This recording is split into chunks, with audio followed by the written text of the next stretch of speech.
So what's up? Magandang gabi sa inyong lahat mga kamanok. Muli ako nagbabalik.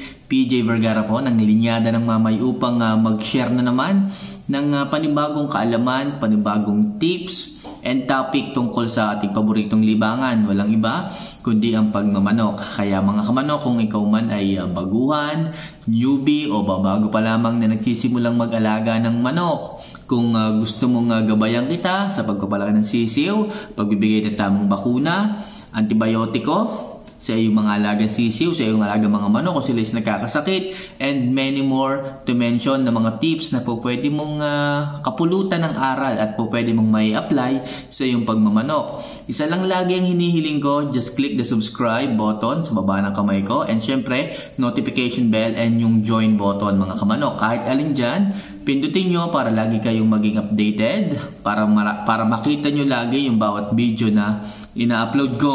Excuse me. So, kung napindot mo na yung subscribe button sa baba ng kamay ko, maraming salamat sa iyo at pangako, lahat ng video na ginawa ko at gagawin ko pa is makakatulong sa iyong pagmamanok. Okay? So, umpisahan na natin ang ating magiging topic ngayong gabi. So, simple lang to mga kamanok at possible po pwede itong makatulong sa inyong pag-aalaga ng manok. Ito po ay tungkol sa breeding. Okay? Pagdating sa breeding mga kamanok, dahil breeding season pa rin ngayon, okay? Baka ito na-experience nyo ito mga kamanok. Nung unang batch ng inyong mga sisiw, okay, nung nakapagpapisa kayo ng sisiw, tapos meron kayong brooder o meron kayong cage na kung saan dun nyo po inaalaga ng inyong mga manok. Ito baka napapansin nyo mga breeder natin dyan, mga newbie. Nung first batch, inalagaan nyo, nilagay nyo dun sa brooder yung inyong mga sisiw, okay naman sila. Okay? Okay naman sila, ang gagana nilang kumain, ang bibilis nilang lumaki, hindi sila nagkakasakit. Okay? Magaganda ang balahibo nila. Sa madaling sabi, okay na okay, komportable at mabilis lumaki ang inyong mga sisiw. Okay? On the first batch. Pero, nung nagkaroon na po kayo ng second batch ng mga aalagaan, third batch, fourth batch, and so on and so forth, napapansin ninyo, nagkakaroon na kayo ng mortality rate, pataas ng pataas yung mortality rate, then yung mga manok ninyo, ang nakakalusot lang ng mga sisiw is 2, 3, sila lang yung lumalaking healthy. The rest, nagiging sakiti na sila. Okay? Hindi na sila ganun kagagana kumain, kabibilis lumaki. At the same thing, madalas na silang magkasakit. So, ano yung possible reason kung bakit po yun nagkakaganon? Okay, ganito po ang explanation dyan mga kamanok. So, sa first breeding ninyo, okay, sabi nyo nga, sabi ko nga kanina, magaganda, malulusog yung mga sisiw ninyo. Then, nung second, third, and so on and so forth, naging mahihina na sila, naging malulungkot na sila, nai-stress na sila. This is because of yung minerals and bacteria content po nung inyong brooder o nung lugar na kung saan nandoon yung mga sisiw ninyo. Okay? Anong ibig kong sabihin? Ano yung sinasabi kong bacteria level and bacteria content sa isang lugar? Ganito po yun mga kamanok. Sa isang lugar po, specific na lugar o place, for example, dyan sa likod bahay ninyo. Naglagay kayo dyan ng brooder for the very first time. Okay? So expect ninyo yung mga sisiw ninyo lalaki silang healthy dahil marami pang nutrients and vitamins na meron dun sa lugar na yon. Okay? Pero once na yung first batch ninyo is napalaki nyo ng maayos, okay? Tapos yung lugar na yon is nagkaroon ng maraming dropping sa ilalim, nagkaroon ng ipot sa ilalim, hindi nyo masyadong nalinis. Tapos yung mga sisiw na yon doon na lumaki talaga. So yung bacteria content tumataas po. Okay? Yung dumi, yung dirt nung brooder is dumadami, yung bacteria tumataas din po. Yung minerals nawawala.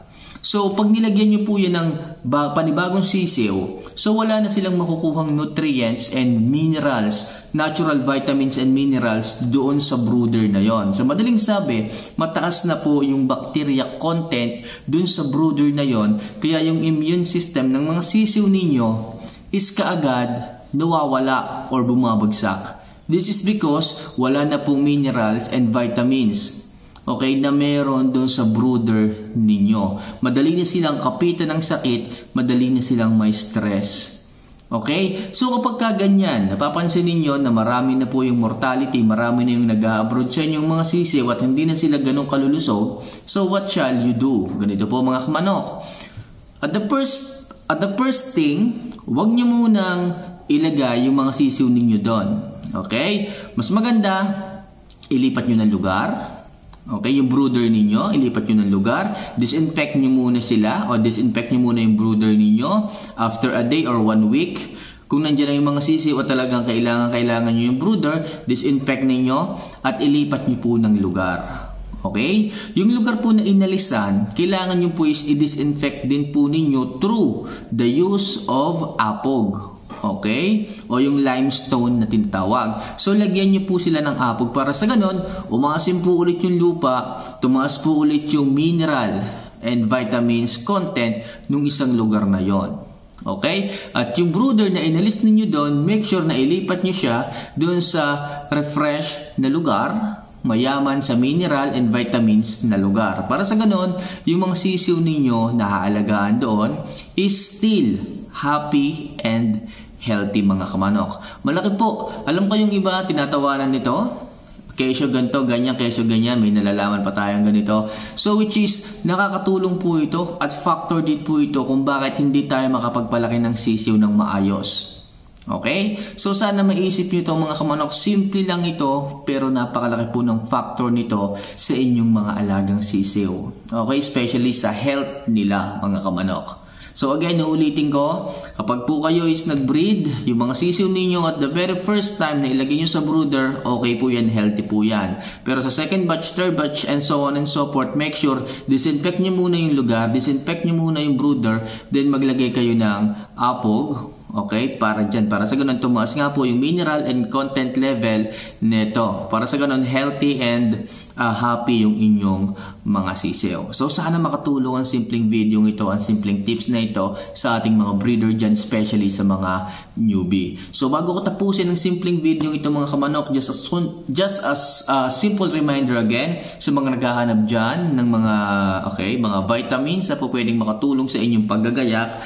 So I recommend you to use this simple product. So Herbox mga kamanok, natural and organic, kaya napakaganda nito pagdating sa healthiness ng inyong mga manok. So 4 times calcium na pinapaganda po ang development and health ng bone and structure ng inyong mga manok, and especially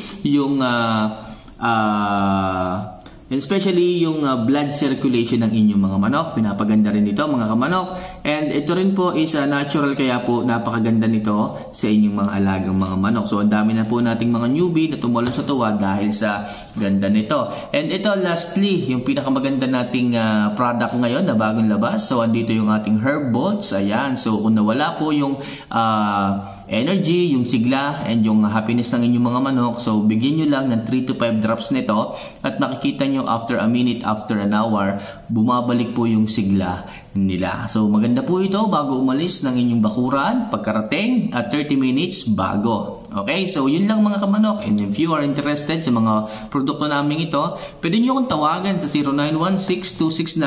0916-269-2725 or pwede rin sa 0955-653-7057. Okay, so mga kamanok, hanggang dito lang muna ang ating video for tonight. Sana makatulong ang simpleng tips na to, and for more video and tips na kagaya nito pagdating sa pagmumanok, isa lang ulit ang hinihiling ko, just click the like button and subscribe button. Hanggang sa muli mga kamanok, paalam.